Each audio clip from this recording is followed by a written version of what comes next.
I opened the door to my wife's company's lavish party with a gift in hand, only to see my wife's rich CEO on one knee proposing to my wife. "Will you leave your poor impotent husband and marry me?" Everyone laughed. Then my wife said yes. So I walked away, quietly canceled every payment, party, trip, and pulled out my 90% company share, $357 million worth. Minutes later, my phone lit up with 156 missed calls and someone showed up at my door. You know that feeling when you walk into a room and instantly know something's wrong? Like when your dog starts acting weird before an earthquake or when your mom calls you by your full name? That's exactly what hit me the second I stepped into the Grand Meridian Ballroom clutching a silver-wrapped gift box like some kind of chump. The place was dripping with money. And I mean literally dripping. Crystal chandeliers hung overhead like frozen fireworks, casting prismatic light across marble floors so polished you could probably perform surgery on them. The kind of opulent nonsense that screams we have more money than sense in 14 different languages. Everyone was dressed to the nines, which in Manhattan terms means everyone looked like they just stepped off the cover of Forbes or Vogue, depending on their tax bracket. I'd spent 3 weeks hunting down this necklace, a limited edition piece from some hotshot designer in Milan whose name I couldn't pronounce without sounding like I was clearing my throat. The kind of jewelry that costs more than most people's cars and comes with its own insurance policy. Clara had mentioned it exactly once in passing while scrolling through some fashion magazine during breakfast 6 months ago. But hey, that's what good husbands do, right? We remember the random stuff our wives say and then move heaven and earth to make it happen. The silver wrapping paper had taken me 20 minutes to get right. I'm a tech guy. I can write code that makes millions, but apparently gift wrapping is where my talents hit a brick wall. Still, it looked decent enough tied with this ridiculous ribbon that cost more per foot than most people spend on lunch. As I moved through the crowd, nodding at familiar faces and dodging air kisses from people whose names I'd forgotten, 5 seconds after meeting them, I started picking up on the vibe. There was this electric current running through the room, like everyone was in on some joke I hadn't heard yet. Conversations would stop mid-sentence when I passed, then resume in hushed, excited whispers. Classic party behavior when drama is about to go down. The laughter started before I saw anything. Not the polite champagne bubble giggling you'd expect at a charity gala, but the kind of raw, ugly laughter that makes your stomach drop. The sound people make when they're watching someone else's life implode in real time. I followed the noise toward the front of the ballroom where a small stage had been set up, probably for the evening speeches about whatever cause we were supposedly supporting this time. That's when I saw him. Alexander Pierce, 6'2", of perfectly sculpted arrogance, down on one knee like some kind of rom-com hero. Except this wasn't Netflix, and I wasn't watching from my couch with a bag of Cheetos. He had a microphone in his hand because of course he did, and his voice was carrying across the entire ballroom with crystal clarity. "Will you leave your poor impotent husband and marry me?" The words hit me like a freight train made of pure humiliation. Poor impotent.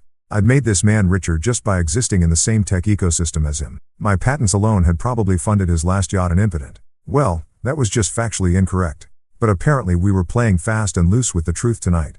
The crowd was eating it up for 100 of Manhattan's finest, all unified in their collective enjoyment of my public destruction. I could see phones coming out because nothing says I was here like filming someone's marriage dissolving in high definition. Social media was about to have a field day.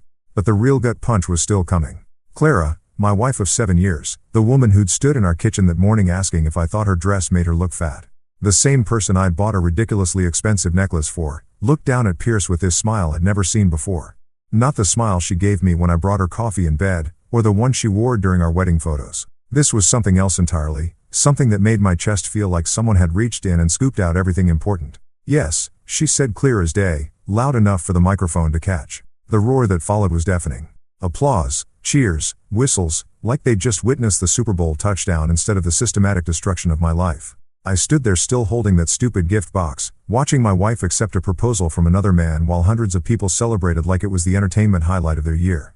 Pierce stood up, swept Clara into some dramatic Hollywood kiss, and the crowd went absolutely wild. Someone near me actually hooped. Another person started a slow clap that quickly became thunderous applause. I felt like I was watching it all happen to someone else, like I'd accidentally walked into the wrong movie theater and couldn't find the exit. The smart play would have been to storm out, maybe throw the gift box at Pierce's perfectly styled head. Definitely cause some kind of scene that would at least give me the satisfaction of ruining their moment. That's what they were expecting. Hell, that's what they were hoping for. Nothing entertains rich people quite like watching someone else lose there in public. But here's the thing about being in tech for 15 years. You learn to play the long game. You learn that the best revenge isn't served hot. It's served methodically, systematically, and with the kind of precision that would make a Swiss watchmaker weep with joy. So, instead of giving them the meltdown they wanted, the dramatic confrontation they were all secretly recording on their phones, I did something that probably confused the hell out of everyone in that room. I turned around. No shouting, no scene, no thrown objects or dramatic declarations. I just pivoted on my heel like I was leaving a particularly boring board meeting and started walking toward the exit. The gift box stayed firmly in my hands because damned if I was going to leave behind a 3 months' salaries worth of Italian craftsmanship for these vultures to pick over. The crowd's energy shifted as I moved. You could feel the confusion rippling through the room like a wave. This wasn't the script they'd expected. Where was the rage? The tears? The public breakdown that would give them something to gossip about for months. I kept walking past the champagne fountain that probably cost more than most people's annual rent, past the ice sculptures that were already starting to melt under the heat of everyone's anticipation, past the string quartet that had stopped playing to watch the drama unfold. My footsteps echoed on the marble, steady, deliberate, completely unbothered. Behind me, I could hear Pierce trying to restart the party atmosphere. His voice booming through the microphone about love conquering all and new beginnings. Classic CEO move. When in doubt, give a speech. But even his practiced charisma couldn't quite cover the awkward energy I'd left in my wake. The doorman, different guy than usual, probably hired special for tonight, opened the massive brass doors for me with a look of professional confusion. I nodded my thanks and stepped out into the cool Manhattan night, where the city's honest chaos felt refreshingly real compared to the manufactured drama I'd just escaped. My Uber was already waiting.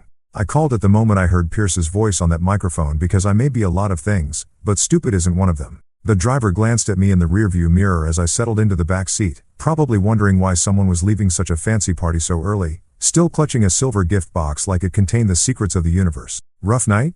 He asked, because Uber drivers in New York have apparently never met a personal boundary they couldn't cross. Getting better by the minute, I told him and meant it.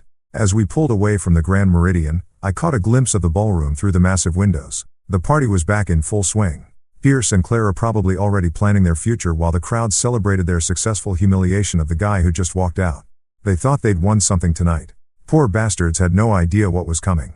The gift box sat in my lap, still perfectly wrapped, still unopened. Inside was a necklace that Clara would never wear, bought by a husband who apparently no longer existed. But that was fine. I had other plans for my money now. Better plans. Plans that didn't involve funding my own public humiliation or buying jewelry for women who thought poor and impotent were accurate descriptions of the man who'd built their entire lifestyle from scratch. The city lights blurred past the window as we headed uptown. And for the first time in months, I felt something I'd almost forgotten. Clarity. Tonight had been a gift in its own twisted way. Clara and Pierce had just handed me the justification I needed to do what I'd been too polite, too civilized, too stupidly loyal to do before. They wanted to play games with my life. Perfect. I'd been playing games since before Pierce learned how to tie his first necktie, and I'd never lost one yet. The real party was just getting started. My penthouse felt different when I walked in. Not physically, the same ridiculously expensive furniture Clara had insisted on was still there. The same pretentious art pieces that cost more than most people's houses were still hanging on the walls like silent judgments, but the energy had shifted. The place felt lighter somehow, like someone had finally opened a window in a room that had been slowly suffocating for years. I tossed the silver gift box onto the kitchen counter without ceremony, letting it land with a satisfying thud next to a bowl of fruit that probably cost $50 because everything in our scratch that my life had to be organic, artisanal, and Instagram-worthy. The necklace could stay wrapped forever for all I cared. Maybe I'd turn it into a paperweight or a very expensive reminder of my own stupidity. The marble countertops gleamed under the recessed lighting, reflecting my face back at me in a dozen different angles. I looked tired, which made sense considering I'd just watched my marriage implode in front of Manhattan's social elite. But underneath the exhaustion, there was something else. Something that looked suspiciously like relief. I poured myself 3 fingers of Macallan, the good stuff. The bottle Claire always told guests was Michael's little hobby. Like collecting 25-year-old scotch was equivalent to building model trains in the basement. Tonight, it wasn't a hobby. Tonight, it was medicinal. The burn felt good going down. Honest in a way that nothing else had been for months, maybe years. I'd been lying to myself for so long about what my marriage had become that I'd forgotten what truth actually tasted like. Turns out it tastes like expensive whiskey and vindication. My office was at the far end of the penthouse, past the living room that looked like it belonged in Architectural Digest and the dining room we'd used maybe 6 times in the past year. Clara preferred eating out, being seen, she called it. Networking, she claimed, though I'd started to suspect her networking involved a lot more one-on-one meetings with certain billionaire CEOs than I'd originally thought. The office was the only room in the place that was actually mine. Clara had decorated everything else with the help of some hotshot interior designer whose name she dropped constantly, but my office was off limits. Dark wood, leather chairs, shelves lined with actual books instead of decorative spines, and most importantly, a safe built into the wall behind a painting of the Brooklyn Bridge. Because even my safe had to have some style. According to my wife, I sat down at my desk, The same one I'd bought when Clara Gin was still operating out of a cramped office space in Soho. Back when Clara was still impressed by my entrepreneurial spirit, instead of embarrassed by my lack of social connections. The wood was scarred from years of late nights, coffee rings, and the occasional moment of frustration when code refused to cooperate. Real wear, honest wear, not the fake distressing you pay extra for at overpriced furniture stores. The safe opened with a series of beeps, and I pulled out the black leather folder that had been sitting there for 3 years, untouched, but not forgotten. The label read primary assets in my own handwriting, applied with a label maker on one of those nights when I couldn't sleep, and decided to organize my life like it was a filing cabinet. Clara had laughed at me for it. Who needs paper anymore, Michael? Everything's digital now. Turns out the guy who built his company from the ground up and didn't trust the cloud with his most important documents needs paper. The guy who remembered that lawyers love paper trails and judges prefer physical evidence needs paper. The guy who saw his wife making eyes at other men at charity galas for the past 6 months needs paper. I opened the folder and spread the contents across my desk like I was dealing a very expensive hand of poker. Every document told a story, and together they told the story of how a 24-year-old kid from Queens with a computer science degree and too much ambition had built something worth $357 million. The original incorporation papers for Claregan Technologies filed 7 years ago when I was still naive enough to think love and business mixed well. My signature, Clara's signature, and a witness signature from my college roommate who'd driven over at midnight to make it official. Clara owned 49%. I owned 51%. Seemed fair at the time. Seemed romantic. Even what wasn't in those original papers was the story of everything that came after. The patent applications I'd filed solo, working 18-hour days in a cramped office, while Clara handled business development at lunch meetings that always seemed to involve more martinis than contracts. 23 separate patents, all with my name as the primary inventor, all generating revenue that had funded our lifestyle, our penthouse, our ridiculous grocery bills. The bank statements painted an even clearer picture. The initial funding for Clara Jan had come from my savings, my student loan money, my grandmother's inheritance that she'd left specifically for me to chase my dreams. Not our dreams, my dreams. Gran had been smart enough to put that in writing. Bless her practical heart. $200,000. Every penny documented and traced directly to company operations. Then came the investment rounds. Series A, Series B, Series C, each one negotiated and closed by me while Clara handled public relations. The investors' names were all there in black and white along with the contracts that spelled out exactly who owned what. The math was simple, even if the legal language was dense. Michael Chin owned 90% of Claregan Technologies. Clara Monroe owned 10%. Mostly as a gesture of marital goodwill that was looking pretty stupid in hindsight. I pulled out my laptop and opened the company's financial management system. The same system I designed, the same one Clara had never bothered to learn how to use. Too complicated, she'd always said that's what we pay accountants for. Except we didn't pay accountants to make executive decisions about where our money went. And the system required seal authorization for any transfer over $10,000. Guess who had been happily clicking approve on vacation packages, designer shopping sprees, and mysterious consulting fees without reading the fine print? The first stop was easy, the company travel account. Clara and Pierce had a business retreat scheduled for next week in the Caribbean. Business retreat, right? Because the best place to discuss quarterly projections is obviously a 5-star resort where the only quarterly thing anyone cares about is how many mojitos they can fit into 15 minutes of poolside networking. 2 clicks, 1 authorization code, and suddenly Alexander Pierce was going to be vacationing alone. The resort booking, the first-class flights, the mysterious spa package that cost more than most people's rent. All of it canned with the cold efficiency that only comes from truly excellent software design. Next up, the party. Tonight's little humiliation spectacular at the Grand Meridian hadn't been cheap. The ballroom rental, the catering, the flowers, the string quartet, the ice sculptures. Everything had been charged to Claregan's corporate events account, which according to the receipts had been Clara's idea of a networking opportunity that would enhance the company's profile in the community. Well, mission accomplished, honey. The company's profile was definitely enhanced, just not in the way you were hoping. Stop payment orders are beautiful things when you know how to file them properly. Each vendor got the same automated message. Payment canceled due to unauthorized use of corporate funds. The florist, the caterer, the venue, even the photographer who'd probably captured my moment of public humiliation in high-definition glory. All of them were about to discover that networking events don't pay for themselves. But the real nuclear option was sitting right there in front of me, glowing on my laptop screen like the business equivalent of a big red button marked "Do Not Press." The operational account, $357 million, managed by executive override, requiring my personal authorization for any withdrawal over $50,000. Clara thought she was the CEO. The board thought she was the CEO. Hell, half the tech blogs in Manhattan thought she was the CEO. But being the public face of a company and actually running it are two very different things. And the difference is usually measured in who controls the money.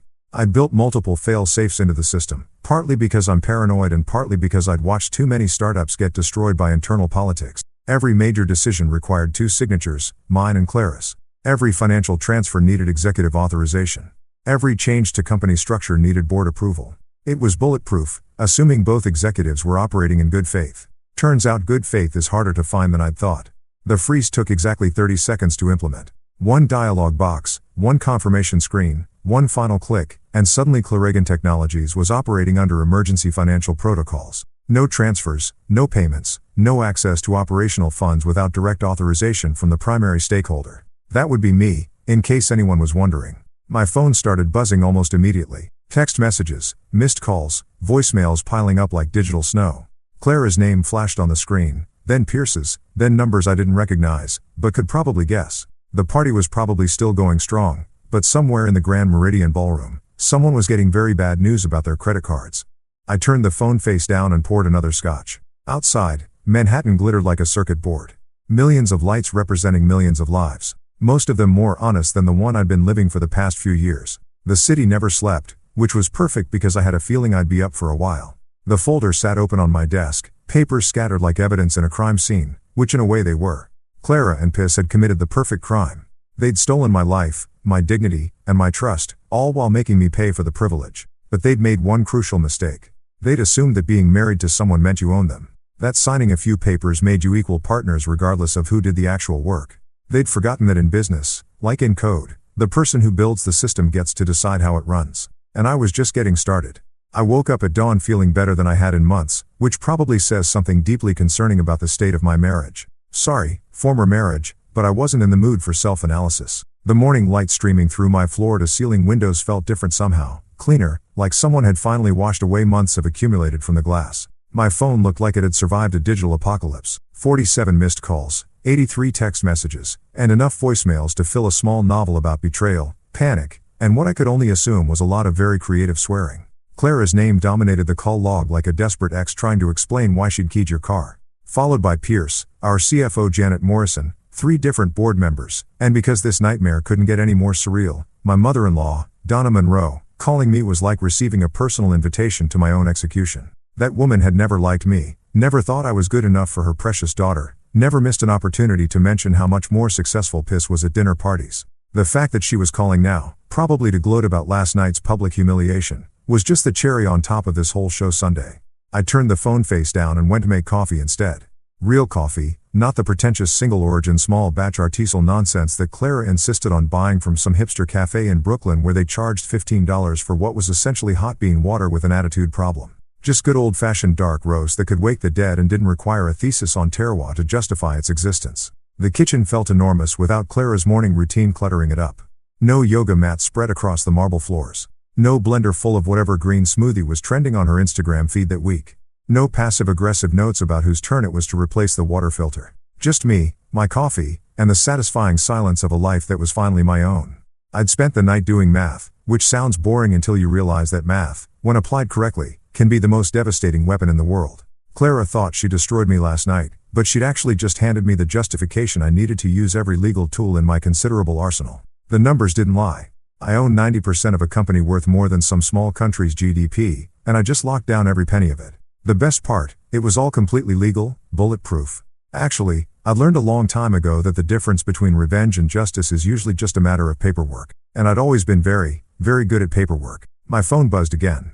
This time it was Patrick from the front desk, which meant someone was downstairs trying to get up to see me. Given the current state of my social calendar, this couldn't be good news. Morning, Mr. Chun.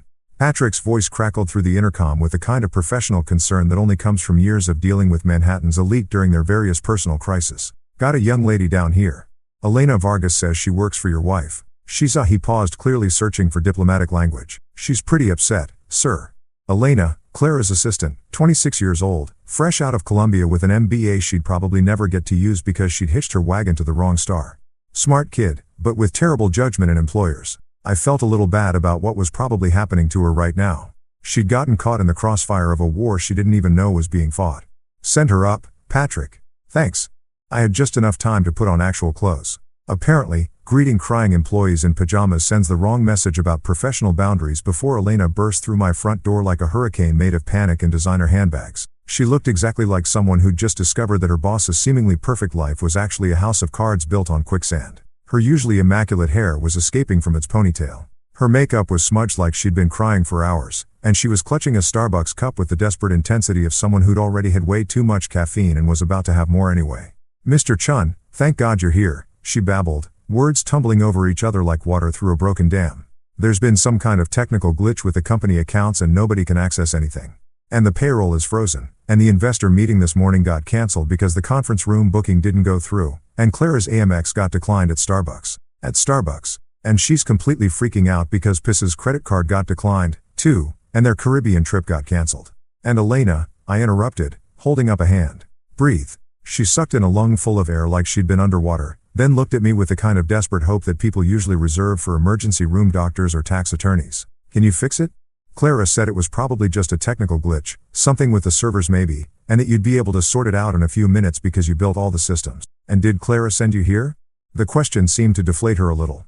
"Yes, sir. She said you'd want to know about the technical issues right away and that you'd probably want to get everything back online before it affected business operations." Technical issues. That was rich. Clara thought this was a bug in the system instead of a feature working exactly as designed. She'd spent so many years as the public face of Clara Jin that she'd forgotten who actually built the damn thing in the first place. "Elena," I said carefully, "did you see what happened at the party last night?"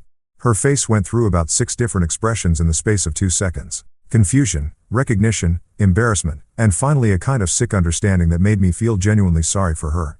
She lowered her eyes and nodded, suddenly very interested in the pattern on my marble floor. "I see." I walked over to my desk and pulled out a manila envelope I'd prepared while she was on her way up. "Sometimes it pays to be 3 steps ahead of everyone else in the room. I need you to deliver this to Clara. She has 24 hours to respond. No extensions, no negotiations. No, I need more time to think about it. 24 hours. Elena took the envelope like it might explode in her hands, which considering its contents wasn't that far from the truth. "What should I tell her about the accounts, about the payroll, about the meetings?" "Tell her the truth," I said. "Tell her there are no technical glitches. Tell her the system is working exactly as designed. Tell her that sometimes when you burn bridges, you discover you're standing on the wrong side of the river." She blinked at me, clearly trying to process the metaphor while simultaneously dealing with the reality that her comfortable job had just evaporated around her like morning mist. "Mr. Chun, I don't understand what's going on." I poured myself another cup of coffee and considered how to explain corporate warfare to someone who'd probably spent the last few years believing that business was just a series of lunch meetings and PowerPoint presentations. Elena was collateral damage in this whole mess, but she was also old enough to figure out which way the wind was blowing. "Elena, how long have you been working for Clara?" 2 years, sir. "And in those 2 years, how many major business decisions have you seen her make without consulting me first?" She thought about it for a moment, her face cycling through the kind of realizations that usually come with a hefty dose of uncomfortable truth. "I don't think I've seen her make any major decisions without you, sir." "That's because she can't. Clara Jin isn't Clara's company, Elena. It never was. She's been the spokesperson, the public face, the person who smiles for the cameras and makes small talk at charity galas. But the code, the patents, the funding, the actual business decisions that matter, that's all been me from day one." I could practically see the gears turning in her head as she started connecting dots that had probably been sitting right in front of her for months. The way Claire always deferred to me on technical matters. The way she needed my signature on everything important. The way she'd panic whenever I traveled for more than a few days. So when she and Mr. Pierce Elena couldn't quite finish the sentence, but she didn't need to. When she decided to humiliate me in front of 400 people while asking another man to marry her. Yeah, that was a pretty clear signal that our business partnership was over. I sealed the envelope and handed it to her. "This makes it official." Elena stood there for a moment, envelope in hand, looking like someone who'd just realized that the ground she'd been standing on was actually quicksand. "What happens to the company? What happens to everyone's jobs?" "That depends entirely on how Clara responds to what's in that envelope." "But Elena," I waited until she looked me in the eye. "Whatever happens, it won't be a technical glitch." She nodded slowly, understanding finally dawning on her face like a particularly brutal sunrise. 24 hours. 24 hours. I confirmed. "And Elena, when you give this to Clara, you might want to start updating your resume. Just a friendly suggestion." She tucked the envelope into her purse like she was handling radioactive material, which wasn't that far from the truth. "Yes, sir. I'll deliver this right away." After she left, I stood at my window looking out at the city, coffee cup in hand, feeling the particular satisfaction that comes from watching a plan unfold exactly as designed. Somewhere across town, Clara was probably still convinced that this was all some kind of mistake, some technical problem that could be fixed with a phone call or maybe a really good IT consultant. She was about to learn the difference between being the face of a company and actually owning it. The timer had started, 24 hours and counting. After Elena left with that envelope clutched in her trembling hands like a diplomatic pouch containing nuclear launch codes, I sat down at my laptop and did what I do best. I wrote code. Except this time, instead of algorithms and user interfaces, I was coding Clara's new reality line by line, clause by clause, with the kind of mathematical precision that had made me millions and was about to unmake her entire world. The legal pad in front of me looked innocent enough. Just yellow paper and black ink. The same tools lawyers have been using to destroy lives for centuries. But what I was drafting wasn't just a contract. It was a masterpiece of strategic warfare disguised as corporate restructuring. Every sentence was a scalpel. Every paragraph a surgical strike designed to cut away the cancer that my marriage had become while leaving the healthy tissue of my company intact. I started with the nuclear option because why dance around the inevitable? Clara Monroe resigns as Chief Executive Officer of Clarigen Technologies, effective immediately upon signature of this agreement. Simple, direct, and about as subtle as a brick through a window. No graceful transition period, no face saving, stepping down to pursue other opportunities. Just a clean amputation of the infected limb. Clara had spent 7 years building her identity around being a tech CEO, even though she couldn't code her way out of a paper bag with a team of MIT graduates and an unlimited coffee budget. She loved the title, the respect it commanded at dinner parties, the way people's voices changed when she introduced herself as the head of a multi-million-dollar company. Watching her lose that was going to be almost as satisfying as watching Pierce try to explain to his investors why his newest acquisition just evaporated like morning mist. Next up, Alexander Pierce is permanently banned from any business involvement, consulting arrangements, or contractual relationships with Clarigen Technologies or any of its subsidiary companies. I took extra time crafting that one, making sure the language was airtight enough to survive any legal challenge Pierce's army of lawyers might throw at it. The man who'd humiliated me in front of Manhattan's elite was about to discover that public embarrassment was a luxury that came with a very expensive price tag. Pierce probably thought he was getting a 2-for-1 deal. Clara and her company, a ready-made empire handed to him on a silver platter along with a grateful wife who'd never asked too many questions about his business practices. Surprise, the only thing you're getting is a front-row seat to watching your new fiancé's life implode in real time. The third clause was where things got personal. Michael Chin assumes the roles of Chief Executive Officer and Financial Oversight Director with unlimited veto power over any corporate expenditure exceeding $10,000. Translation: every coffee purchase, every lunch meeting, every designer handbag Clara tried to pass off as a business expense would now require my personal approval. I'd spent years watching our company credit cards get treated like some kind of magical money fountain that never ran dry. Spot treatments disguised as wellness consultations, shopping sprees labeled as market research, vacations that somehow qualified as industry networking events. All of it funded by algorithms I'd written during 18-hour coding marathons, while Clara handled the creative side of the business from various 5-star resorts. The fourth term was where the math got really interesting. Clara Monroe agrees to repay the sum of $357 million in structured installments over a period of 3 years, beginning 30 days from the date of this agreement. I'd done the calculations 3 times to make sure I had it right.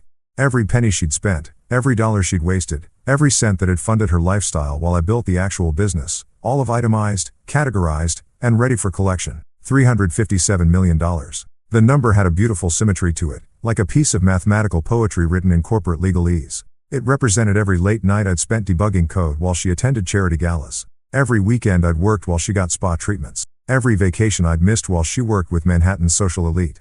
The fifth clause was about truth-telling, which seemed appropriate given the circumstances.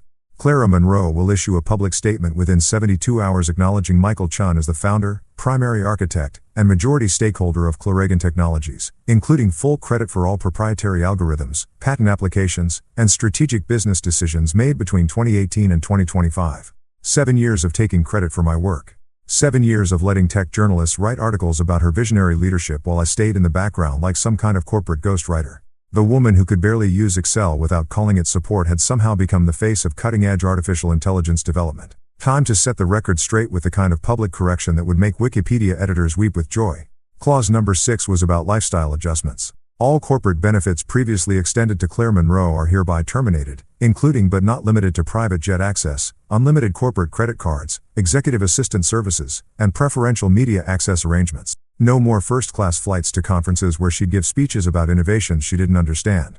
No more corporate cards that magically paid for everything from groceries to vacations to that ridiculous monthly flower arrangement that cost more than most people's car payments. No more Elena running around Manhattan handling the 1,000 tiny details that made Clara's life run smoothly while she took credit for everyone else's work. The seventh and final term was my personal favorite. Clara Monroe agrees to a comprehensive non-disclosure agreement regarding all internal Claragan Technologies business practices, strategic decisions, and proprietary information for a period of 5 years from the date of this agreement. This includes, but is not limited to memoir publication, media interviews, podcast appearances, speaking engagements, and any other form of public commentary regarding her former role or relationship with the company. 5 years of silence.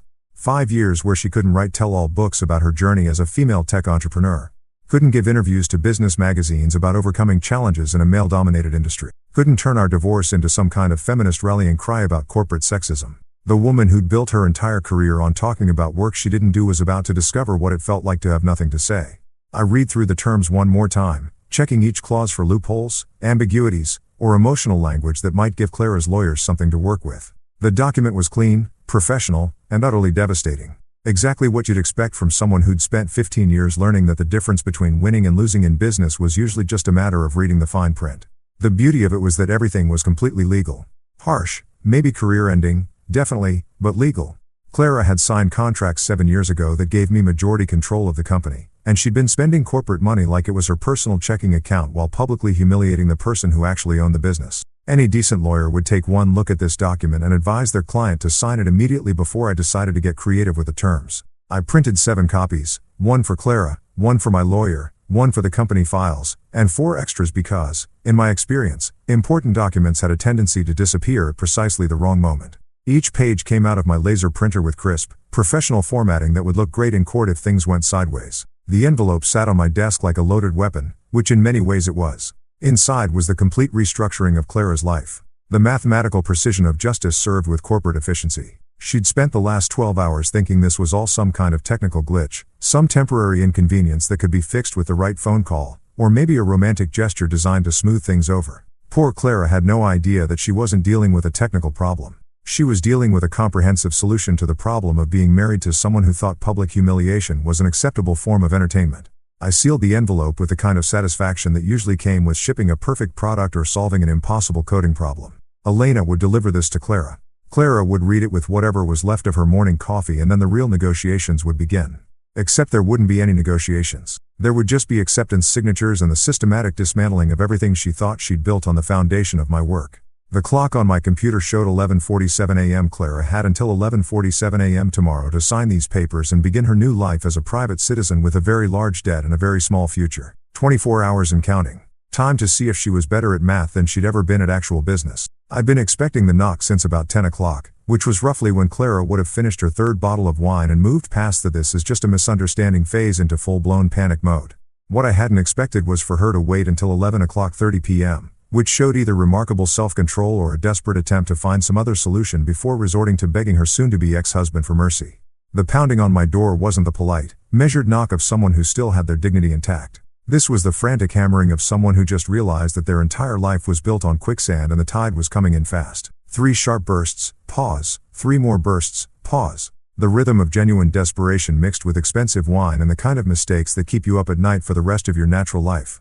I took my time getting to the door, partly because making Clara wait felt like a small but satisfying form of justice, and partly because I wanted to savor this moment. For 7 years, she'd held all the power in our relationship. The social connections, the public recognition, the ability to make me feel like a supporting character in my own life. Tonight, the tables had finally turned, and I was going to enjoy every second of watching her realize it. When I opened the door, Clara looked like she'd been hit by a tornado made entirely of consequences. Her perfectly styled hair was disheveled, escaping from whatever expensive updo she'd worn to impress Pierce's social circle. Her makeup, usually applied with the precision of a professional artist, was streaked down her cheeks in mascara rivers that told the story of several hours' worth of crying.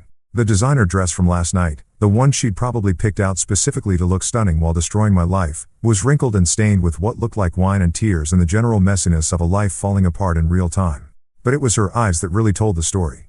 Gone was the confident gleam of someone who thought she held all the cards, replaced by the wild, desperate look of someone who'd just discovered that the cards were actually owned by someone else entirely. She looked like a woman who'd spent the last 12 hours calling lawyers, accountants, and anyone else who might be able to explain how her perfect plan had turned into a perfect disaster. "Please, Michael," she whispered, and her voice was so different from the triumphant tone she'd used last night that I almost felt sorry for her. Almost. You can't destroy us like this. Us? That was Rich. There was no us anymore. Hadn't been for months, maybe years. Last night had just made it official, given it the kind of public ceremony that Manhattan society would be talking about for decades. But Clara had apparently missed the memo about our relationship status, probably because she'd been too busy planning her future with piss to notice that her present was built entirely on my goodwill and corporate generosity. I stepped aside and let her into the penthouse, partly because having this conversation in the hallway would give the neighbors something to gossip about for months, and partly because I wanted her to see what she was losing. This place, with its million-dollar view and ridiculous amenities, had been purchased with money I'd earned writing code while she worked at charity lunches. Every piece of furniture, every piece of art, every carefully selected detail that made this place look like it belonged in Architectural Digest. All of it funded by algorithms. She couldn't have debugged with a team of consultants and an unlimited budget. Clara stumbled into the living room like she was seeing it for the first time, which in a way she probably was. She'd lived here for 3 years, but she'd never really understood what it represented. The tangible proof that behind every successful woman was a man who'd done the actual work while she took the credit.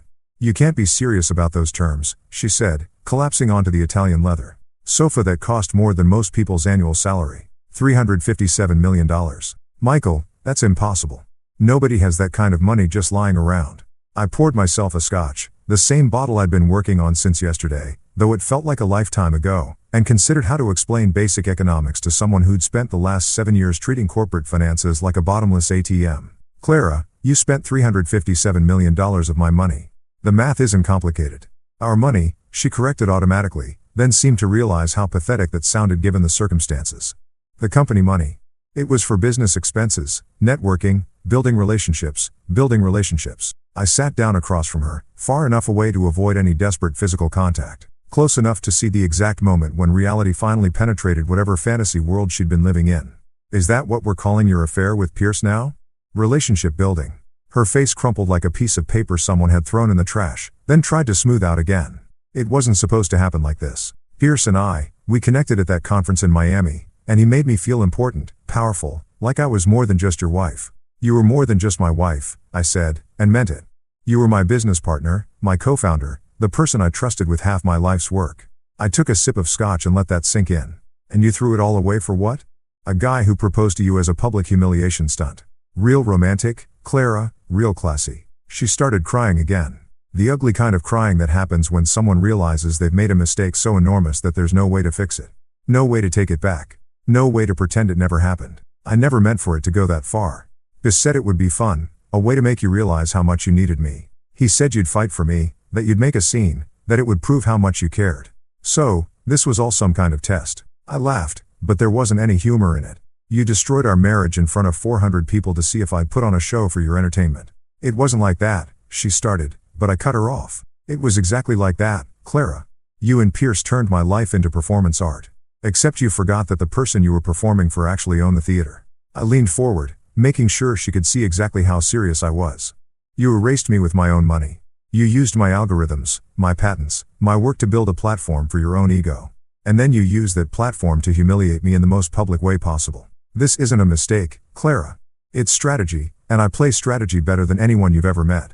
She looked around the penthouse like she was seeing it for the last time, which she probably was. Her gaze lingered on the art, the furniture, the view of Central Park that had cost an extra $2 million just for the privilege of looking at trees from 40 stories up. All of it built on work she'd never done, funded by success she'd never earned, purchased with money that had never really been hers. "The terms are unreasonable," she said finally, her voice small and defeated. "Nobody could live with those restrictions. The money, the public statement, the non-disclosure agreement. You're trying to destroy my entire future." "I'm not trying to destroy anything," I said. "I'm just making sure that your future is based on your own work instead of mine." "Novel concept, I know." She sat there for a long time, processing what that meant, understanding finally dawning on her face like a particularly brutal sunrise. Without my company, my money, my work to hide behind, Clara Monroe was just another failed entrepreneur with good connections and an expensive education. Without the corporate credit cards, an executive assistant and private jet access, she was just another ex-wife with a large debt and a limited skill set. "You recorded the proposal," she said suddenly, looking up at me with something that might have been hope. "That video, if it gets out, it would destroy Pierce, too. His investors, his board, they'd crucify him for the publicity. You could use it as leverage, force him to help me pay the settlement." I pulled out my phone and showed her the video I'd taken last night. Pierce on one knee, the crowd laughing, her saying yes with that smile I'd never seen before. The whole thing captured in high definition, ready to go viral with the press of a button. Then I deleted it. What are you doing? She gasped, reaching for the phone like she could somehow restore the deleted file through sheer desperation. That was your leverage. Your proof? I don't need proof. I told her, I have something better. I have ownership papers, patent filings, bank records, and 7 years' worth of documentation showing exactly who built this company and who just pretended to run it. I put the phone back in my pocket. This can keep his reputation. I'm not interested in destroying him. I'm interested in making sure you understand that actions have consequences. Clara looked at me like I'd just grown a second head. You're not going to ruin Pierce after what he did to you.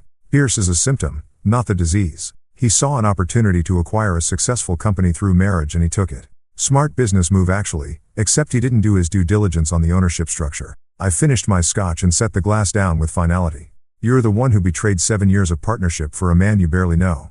You're the one who turned our marriage into a public spectacle. You're the one who spent our money like it was monopoly currency while I did the actual work of building something meaningful. She crumbled, then really and truly crumbled. Her shoulders shaking with the kind of sobs that come from deep inside, from the place where people keep their worst mistakes and their biggest regrets. I'll sign, she whispered through her tears. I'll sign your papers, but you're destroying me, Michael.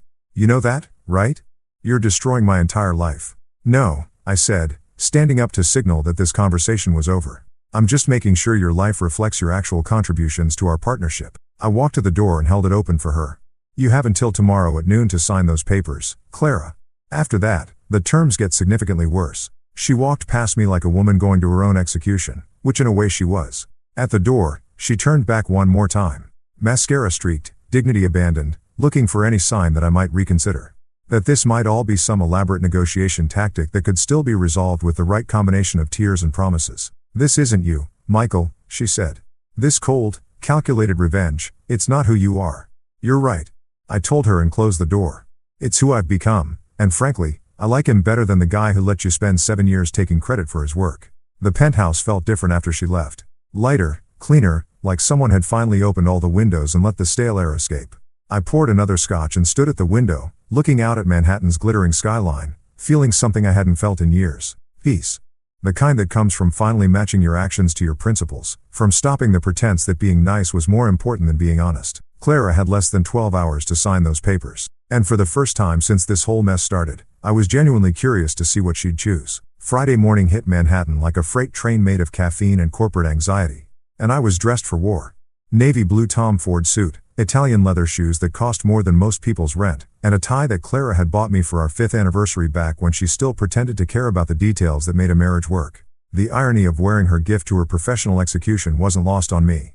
But then again, I'd always appreciated good symbolism. The elevator ride to the 43rd floor felt longer than usual, probably because I was sharing it with 3 junior executives who kept glancing at me like I was carrying a bomb, which in a way I was. The bomb was made of legal documents and mathematical precision, but it was still going to level everything these people thought they knew about corporate hierarchy at Claregan Technologies. The glass-walled boardroom looked like a fish tank full of very expensive, very nervous fish. 12 board members sat around a conference table that had cost more than some people's houses, each one trying to look calm while simultaneously calculating how this morning's meeting was going to affect their stock options, their reputations, and their ability to explain to their spouses why they backed the wrong horse in what was obviously a very complicated game of corporate chess. Janet Morrison, our CFO, was shuffling papers at the head of the table like she was dealing cards in the world's most expensive poker game. She'd been with the company for 4 years, had an MBA from Wharton, and a nervous habit of clicking her pen when she was stressed. This morning, the pin clicking sounded like a metronome counting down to an execution.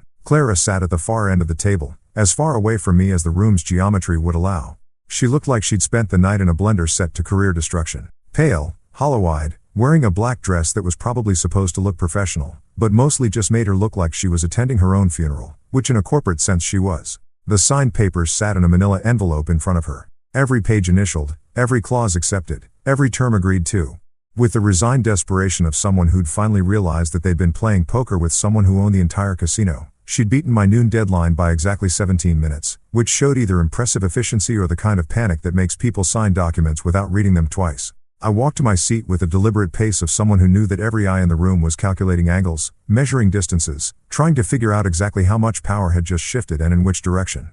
The soft sound of my footsteps on the marble floor was the only noise in a room full of people who'd suddenly realized that everything they thought they knew about this company was about to be rewritten. "Good morning," I said, settling into my chair with the kind of calm that comes from holding all the cards in a game where everyone else is still trying to figure out what game they're playing. Thank you all for being here on such short notice. The board members exchanged glances like they were at a tennis match and couldn't figure out who was serving next. These were smart people, investment bankers, tech executives, former CEOs who'd built and sold companies worth more than some countries' GDP. But right now, they look like freshmen who'd walked into the wrong classroom and were too embarrassed to leave. Before we begin, I continued, pulling out my own copy of Claire's signed agreement. I want to make sure everyone understands exactly what we're discussing today. As of this morning, there have been some significant changes to Claren's executive structure. Clara looked like she wanted to disappear into her chair, maybe tunnel straight down through the floor and emerge somewhere in New Jersey where nobody knew her name or her recent history of spectacularly bad decision-making. But she was trapped in this room, trapped in this moment, trapped in the consequences of thinking that public humiliation was an acceptable form of corporate strategy. Effective immediately, I announced, my voice carrying the kind of authority that comes from actually knowing what you're talking about. Clara Monroe has resigned from her position as Chief Executive Officer of Clarigen Technologies. The silence that followed was so complete you could have heard a stock price drop. Janet's pin clicking stopped mid-click, frozen in the air like a conductor's baton at the end of a symphony. 3 board members looked like they were having simultaneous heart attacks, which was probably just their portfolios flashing before their eyes. Additionally, I continued, because why stop at one bombshell when you can detonate the entire arsenal? I will be assuming the role of Chief Executive Officer as well as the newly created position of Financial Oversight Director with comprehensive veto authority over all corporate expenditures exceeding $10,000. Now the board members were really starting to sweat. Financial oversight with veto power meant that every country club membership, every corporate retreat, every consulting fee that had mysteriously found its way into various expense accounts was about to undergo the kind of scrutiny usually reserved for tax audits and criminal investigations. Furthermore, I said, watching their faces cycle through the 5 stages of corporate grief, Alexander Pierce has been permanently banned from any involvement with Clarigen Technologies, including consulting arrangements, partnership discussions, or casual visits to our coffee machine. That last part was my own addition, not technically in the legal documents, but I felt it was important to establish the scope of Pierce's banishment. The man who'd proposed to my wife as a form of public entertainment was about to discover that some theaters don't allow return engagements. Clara finally found her voice, though it came out as more of a croak than actual human speech. I need to make a statement. She stood up slowly like someone who'd aged about 10 years in the past 48 hours and looked around the room at faces that had once smiled at her with professional respect and were now regarding her with the kind of cautious sympathy usually reserved for traffic accidents and natural disasters. I want to acknowledge, she began, her voice cracking like thin ice under pressure, that Michael Chun is the founder, primary architect, and majority stakeholder of Clarigen Technologies. He developed our core algorithms, filed our patents, and made the strategic decisions that built this company into what it is today. The board members were now looking back and forth between us like they were watching a very expensive, very slow-motion car crash. This wasn't just a resignation. This was a complete confession. The corporate equivalent of pleading guilty to charges of taking credit for someone else's work while spending their money on personal luxury. I was the public face of the company, Clara continued, each word seeming to cost her something essential. But Michael was always the actual CEO. The algorithms that power our AI systems, the patents that protect our intellectual property, the business model that generates our revenue. All of that came from his work, his vision, his funding. Janet Morrison looked like someone had just explained quantum physics to her using interpretive dance. She'd been the CFO for 4 years and had apparently never bothered to check who actually owned the company she was helping to run. The other board members were doing the kind of mental calculations that happen when smart people realize they've been fundamentally wrong about something important for a very long time. I take full responsibility, Clara said, for misrepresenting my role in the company's success, and I apologize to the board, to our investors, and to Michael for any confusion my actions may have caused. She sat down abruptly like someone had cut her strings and the room fell back into the kind of silence that follows major earthquakes or stock market crashes. Everyone was waiting to see what would happen next. What other revelations might be coming? How much more of their understanding of reality was about to be revised? I stood up and walked to the whiteboard at the front of the room, picking up a marker that probably cost more than most people spend on office supplies in a year. Let me show you some numbers that might clarify the situation. The math I wrote on that board told the story of 7 years in corporate shorthand revenue generated by Michael Chin's patents, $847 million. Corporate expenses authorized by Clara Monroe, $357 million. Actual business decisions made by Clara Monroe without Michael Chin's input, 0. Actual lines of code written by Clara Monroe, also 0. These numbers represent the foundation of Clarigen Technologies, I said, turning back to face a room full of people who were finally understanding what they'd been looking at for the past 4 years. Clara has been an excellent spokesperson, a talented networker, and a very effective public representative, but she has never been the CEO in any meaningful sense of that title. I walked back to my seat and pulled out the operational account access cards that I printed that morning. As of right now, I'm lifting the emergency financial freeze that's been in place since Wednesday night. All legitimate business operations will resume immediately. All frivolous expenditures will be subject to review under the new oversight protocols. The relief in the room was almost tangible. These people had spent 2 days thinking their company was having some kind of technical meltdown, watching payroll freeze and credit cards get declined while they tried to figure out what kind of crisis they were managing. Now they understood that it hadn't been a crisis at all. It had been a hostile takeover by the person who'd actually owned the company all along. "Are there any questions?" I asked, though my tone made it clear that this wasn't really a discussion so much as an announcement. Janet raised her hand tentatively, like a student who wasn't sure she wanted to know the answer to her own question. "What happens to Clara's equity in the company?" "Clara retains her 10% ownership stake," I said, though she'll be repaying her unauthorized expenditures according to the settlement agreement she signed this morning. Her equity will serve as collateral for that debt. Translation: Clara would still technically own part of the company, but every penny of profit from that ownership would go directly toward paying back the fortune she'd spent on corporate credit cards and executive perks. She'd be working for free for the next 3 years, assuming the company remained profitable enough to generate the kind of returns that could cover her debt. The meeting ended with the kind of subdued efficiency that follows major power shifts. Board members filed out quietly, probably heading straight to their phones to call lawyers, accountants, and anyone else who might be able to explain how they'd managed to miss such a fundamental misunderstanding about corporate structure. Clara left without making eye contact with anyone, clutching her purse like it contained the last remnants of her professional dignity. I stayed in the boardroom after everyone else left, looking out at Manhattan through the floor-to-ceiling windows, watching the city conduct its daily business of making and losing fortunes, building and destroying careers, creating and eliminating opportunities with the ruthless efficiency that made capitalism such an elegant system when it worked properly. The coup was complete. Claragan Technologies now had leadership that matched its ownership structure, financial oversight that reflected its actual priorities, and a very clear understanding of who had built what and when and how. Clara's reign as fake CEO was over. My actual leadership of the company I'd built from scratch had finally begun, and it felt exactly as satisfying as I thought it would. 2 weeks after watching Clara's corporate empire crumble like a sand castle at high tide, I found myself in Brooklyn, standing outside a converted warehouse that looked like it had seen better decades. The neighborhood was all hipster coffee shops and startup dreams, the kind of place where MIT graduates went it changed the world on ramen budgets and pure caffeine. Bright Layer AI occupied the 3rd floor of a building that probably violated half the fire codes in New York, but buzzed with the kind of authentic energy that Clara's polished boardrooms had never managed to capture. No marble floors or Italian leather furniture here, just folding tables covered in laptops, white bars covered in algorithms that actually meant something, and the beautiful chaos of people building something real. Leia Chun was 26, barely 5't tall, and could debug code that would make senior engineers weep. Clara had dismissed her pitch 6 months ago with a condescending smile and some about market readiness. Translation: Clara couldn't understand the technology well enough to fake expertise about it at dinner parties. "Your AI learns human emotion recognition in real time," I said, watching Leia's team work with a focused intensity that only comes from believing you're solving problems that matter. No training data, no pre-programmed responses, just pure adaptive intelligence. Leia nodded, her eyes lighting up with the kind of passion Clara had never shown for anything that couldn't be photographed for Instagram. "Most AI systems are just elaborate pattern matching. We're building something that actually understands context, nuance, genuine human interaction."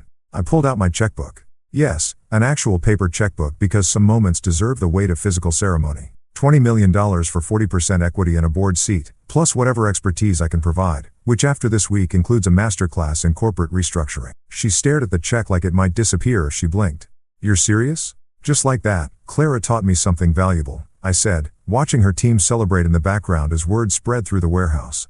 "The difference between real innovation and expensive performance art. This is real work, Leia. This is the kind of company I should have been building all along." Standing in that warehouse, surrounded by engineers who understood that code was poetry and innovation was art, I felt something I hadn't experienced in years. Purpose. The kind that comes from betting on people who care more about solving problems than looking good while failing to solve them. This was what building actually felt like. Café Solstice was Clara's choice, which told me everything I needed to know about her current state of mind. She'd picked the most anonymous coffee shop in Manhattan. No celebrity sightings, no society photographers, just overpriced lattes and the kind of carefully curated anonymity that rich people pay extra for when their lives implode in public. She looked smaller somehow, sitting across from me in a corner booth that probably cost less than her usual lunch meetings. Gone were the designer power suits and the confidence that came from spending other people's money on personal luxury. Today she was wearing jeans and a sweater that actually looked like she'd bought it herself with her own credit card using money she'd actually earned. "Here's your first draft," she said, sliding a piece of paper across the table like she was passing state secrets to a foreign agent. I read it and immediately wanted to set it on fire. Shared vision, mutual respect. "Clara, this reads like a Hallmark card written by someone who's never heard of accountability." She flinched at the profanity, which was interesting. The woman who'd publicly humiliated me in front of Manhattan's elite was apparently sensitive about harsh language in coffee shops. "This isn't about communication," I continued, pulling out my laptop. "This is about credit theft. 7 years of you taking bows for work you didn't do, algorithms you couldn't debug, business decisions you didn't make." I started typing, my fingers moving with the same precision I used for code. "We're going to tell the truth, Clara. The whole truth in simple English that even tech journalists can understand." An hour later, we'd crafted something that would have made any crisis management consultant reach for the hard liquor. Clara admitted she'd been the public face while I built the actual company. She credited me as founder, inventor, and majority stakeholder. She even included an apology for misrepresenting her contributions to Clarigan's success. "This will destroy my reputation," she said, staring at the final draft like it was her own death warrant. "Your reputation was built on lies," I told her. "This just makes it honest." At 8 a.m. the next morning, the statement went live across every platform that mattered. By noon, TechCrunch was calling me the silent genius behind Clarigan's success. Forbes wanted an interview about the real story of tech's most successful partnership. Clara's phone calls went straight to voicemail. Mine wouldn't stop ringing. Finally, the world knew who had built what. 6 months later, I was living in a different world. Literally, the Upper West Side apartment was smaller, sunlit, and completely lacking in the pretentious that had defined my life with Clara. 2 bedrooms, no staff, no marble countertops that cost more than most people's cars. Just windows that actually opened, natural light that didn't require a designer's approval, and the radical concept of living within my actual means instead of someone else's Instagram expectations. Columbia University had offered me a teaching position after the Forbes interview. Apparently, brilliant reclusive tech founder was their ideal faculty brand. 3 days a week, I stood in front of graduate students who actually wanted to learn instead of just network their way to startup funding. It felt like contributing to something meaningful instead of just generating revenue for lifestyle expenses. The apartment building had a doorman named Carlos who knew everyone's names and remembered their birthdays. My neighbors were professors, artists, and people who worked real jobs for honest paychecks. No one cared that I'd built a multi-million-dollar company. They cared that I held the elevator and didn't play music too loud after 10 p.m. Bright Layer was thriving beyond even my optimistic projections. Leia's team had landed contracts with 3 major healthcare systems and 2 Fortune 500 companies. Real clients with real problems, not the vanity projects and celebrity endorsements that Clara had chased for years. The letter arrived on a Tuesday, handwritten on actual paper like some artifact from a more civilized era. Clara had moved to Portland, working at a nonprofit that taught coding to underprivileged kids. Her apartment was small, her salary was modest, and according to her letter, she was finally learning the difference between being important and being authentic. "You tried to teach me that for years," she wrote in her careful script. "I'm sorry it took losing everything to finally understand what you meant." I folded the letter carefully and filed it away. Not forgotten, but finished. My life was moving forward now. Measured in genuine accomplishments instead of borrowed glory. The war was over and surprisingly peace felt better than victory ever had. Simple living, honest work, and the quiet satisfaction of building something real with people who actually cared about the outcome. Who knew happiness could be so uncomplicated? Walking through the Clarigan office felt like visiting a museum exhibit about my former life. Gone were the champagne fountains and celebrity partnerships that Clara had insisted were essential for brand positioning. No more fake smiles from employees who'd spent years pretending my wife was a tech visionary instead of an expensive spokesperson with good connections and terrible judgment. The office buzzed with actual productivity now. Lean teams building real solutions. Engineers solving problems that mattered. Developers writing code that would still be elegant 10 years from now. No more meetings about meetings. No more brainstorming sessions that produced nothing but billable hours and catered lunch expenses. At Bright Layer, Leia had just closed a deal with Microsoft that would fund her team's research for the next 3 years. Real money for real innovation, not venture capital disguised as celebrity endorsements. Her algorithms were attracting clients who understood the difference between artificial intelligence and expensive pattern matching. My Columbia students were defending dissertation proposals that would have impressed researchers at MIT. Kids who'd learned to code because they wanted to solve problems, not because they wanted to network their way into tech celebrity. Watching them present their work reminded me why I'd started programming in the first place. The pure joy of making something elegant work perfectly. Back home, I brewed coffee in my own kitchen and looked out at Central Park through windows that opened to actual fresh air. No staff, no pretense, no performance art disguised as domestic life. Just the quiet satisfaction of living honestly, working meaningfully, and choosing my own priorities instead of funding someone else's ego. The war was over.